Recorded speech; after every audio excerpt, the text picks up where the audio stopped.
All right, welcome to Got Questions. Here by my side, you have Pastor Kevin Hassenfuss, who is a student ministry pastor, high school pastor, obstacle course pastor. You know you had one of those? Yeah, we did. Right on the screen with us, we have Mr. Randall Schwantes, who CEO, co-founder, president, executive, and admin, all of the above of the Got Questions podcast and episodes. And also on the screen, we have Mr. Garrett, and he has brought our guest speaker, which is Scout. Garrett is a professional dog trainer, dog whisperer. You might find his show, Garrett and his friend, the dog. Look it up on there. And, don't look that up. Do not look Don't it up. look that up. And so Garrett and I'm Matt. Nice to have you guys, gentlemen. Looking good as always. So here we have a special Got Questions. This is special. We're calling this one, I don't know what we're going to call this episode, like Roulette Got Questions, or I'm just going to shoot from the hip and give you guys a question. So this one we didn't have notes on. This is just a question. This is one of the first questions that was given to me in ministry that stumped me. And was it the one Randy, we talked about? Randy, you I think have done research on this topic, I believe, but to me this is an interesting one. And so you guys ready for Roulette Got Questions? Da-da-da-da, da-da-da-da. What's that from? Yeah, that's a good question. Yeah. Hey, let's answer that. There's the question. What was that from? Da-da-da-da. Isn't that Beethoven? It That's is Beethoven's Fifth. Oh, there you go. All right. All right. There's well, our we'll see next episode. time. All Bye for now. right. Yeah. All right. You guys ready? Why does the Bible condone polygamy? Why I did feel like it- that's a trick question because I don't know that the Bible does condone There you go. Why doesn't the Bible condone polygamy? There you go. That's the question. Why? That's a weird question. That is a weird question. Why was it okay for guys to have so many wives in the Bible? There you go. Alright. Why was that okay? You see that with David. You see that with Solomon. You see that in many different godly men. So why was that okay? There's our question. I remember when I was asked that, I was like, wow, I actually never thought about that before. That was about 4 years ago. Never thought about that. I actually do recall researching this, and my understanding was it was from a socioeconomic perspective, because women during that time did not have kind of property rights and the social rights that they have today. The good old days, kidding, that was not the good old days. But so Jesus even talked about it in the New Testament that I think it was when he asked one of the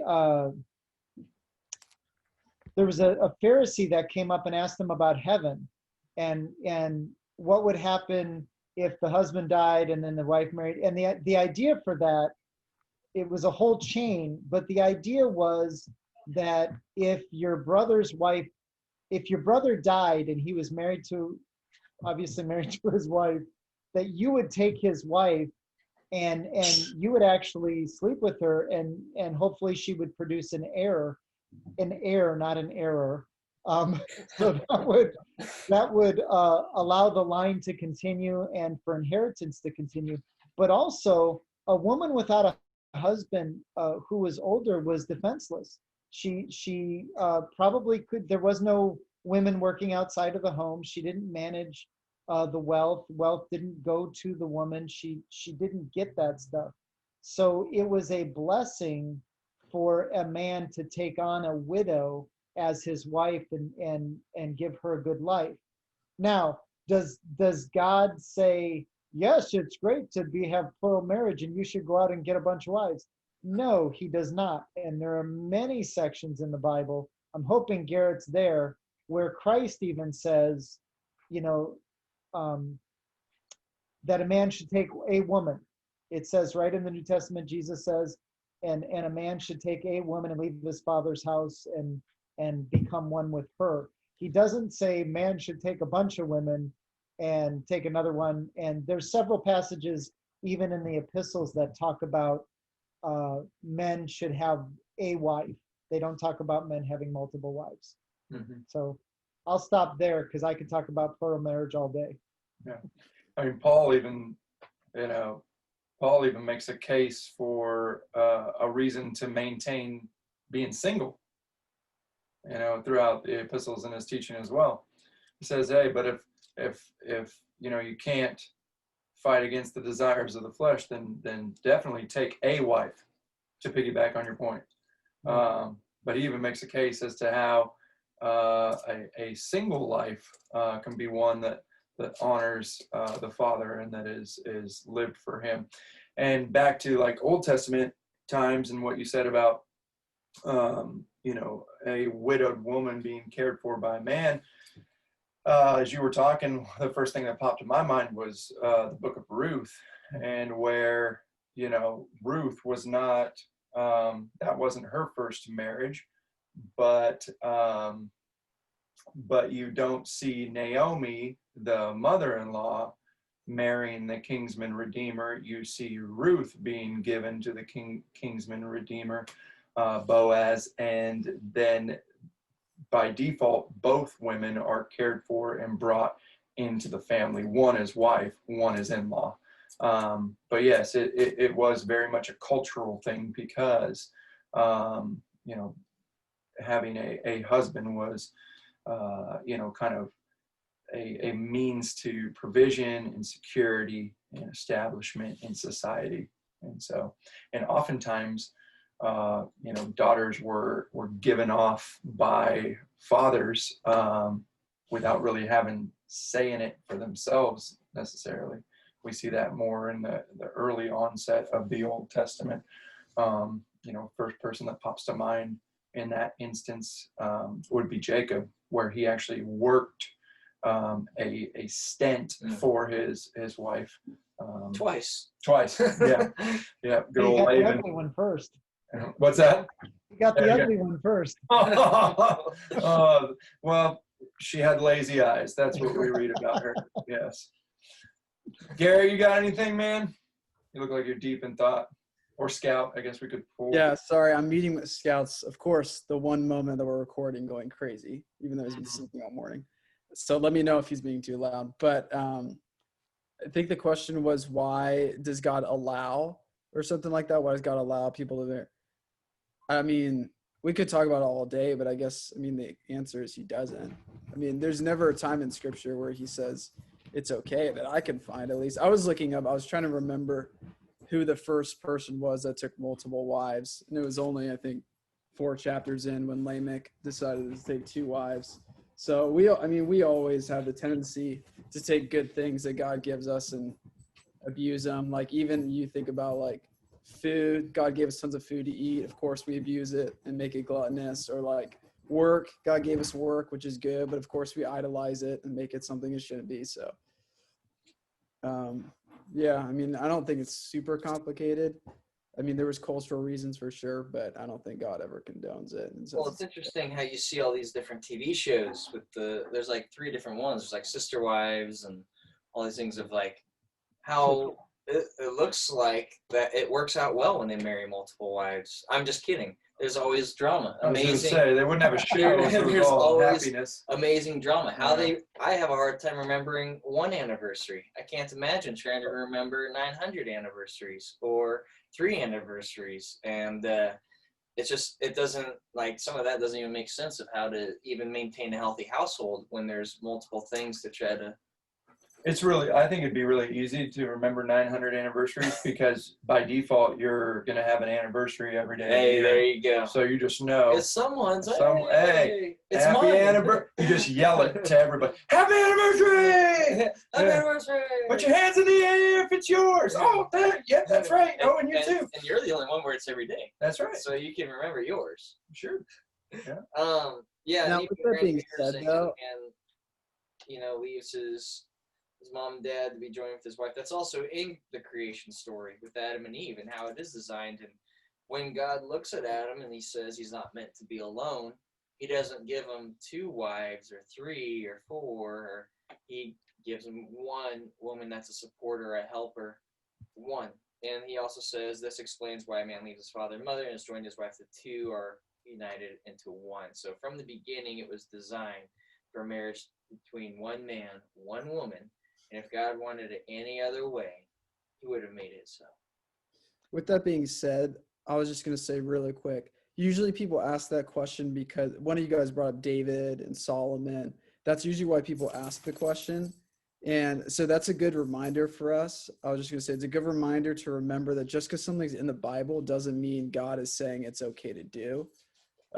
Because by the way, for years, I thought that it was okay in the Old Testament for people to have multiple wives. Because I thought the same thing. I just thought, well, if he didn't condemn it, he must be condoning it and saying it's okay. But, you know, you could look at so many different examples of things and use that same logic of, well, God didn't specifically in his word say in that specific passage to that person, you can't do that. Well, that doesn't mean it was right, though, for them to do it. So I think that's a good lesson for us to remember when we're reading scripture. Just be careful that we're not taking things out of context. Kind of like our lies episode that we did. Is there was such a good thing as Yes. a lie? So we brought up people who lied Exactly. righteously, but it wasn't, God didn't condone it at the same time. Oh, yeah, I'm getting my words mixed up. Condone. I know. But we kind of spoke on our lies episode if you want to go back and see that too. Randy, what were you going to say? Just to piggyback off of what Garrett said, that's a really good point, because in the New Testament, Jesus talks about divorce, and he says it was probably a Pharisee, I don't remember which, but the Pharisee comes to Jesus and says, "Hey, what about Moses allowed us to get a divorce?" And Jesus said, "Yeah, Moses allowed you to do that, but that wasn't God's will. That wasn't what God wanted you to do. That wasn't a good thing. He allowed it because you guys are hard-headed and knuckleheads." That's my paraphrase, not the King James Pretty version. close. That's in 2 Randy 3:17. But I think that's a great point that God may permit things, and that doesn't necessarily mean it's right, and that doesn't mean that he's commissioned it, and that's a great thing. So one of the other things to consider about it just popped into my head when we talked about the socioeconomic things. The other thing to recognize is in the ancient world, there was wars going on all the time. And so what also happened was you end up with a lot of females because they didn't go to war, and not as many males because the males go to war and a lot of them die. You see a lot of these battles and they killed 25,000 men. Well, think about what happened to that village. So some of that was men taking on additional wives to support them and stuff like that.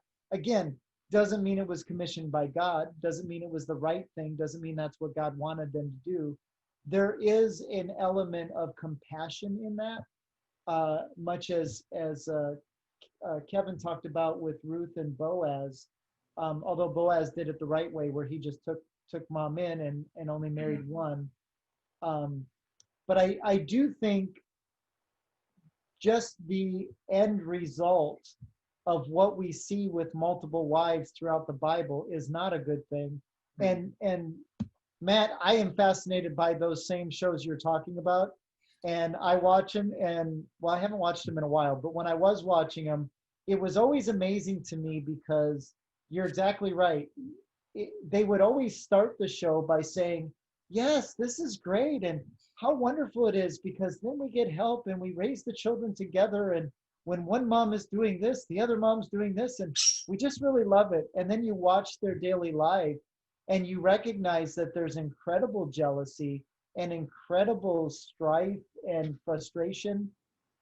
And I will tell you, I don't know if you can relate to this, Kevin or Matt, but Ron and I came into our family with 4 kids, and this is not the same as having 4 wives, but it was 4 children.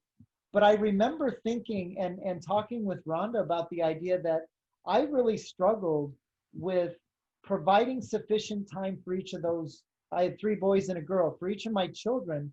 And you start realizing, gosh, if I just spend 1 hour a day, one-on-one time with each of these kids, hey, that's 4 hours. That's a lot of time.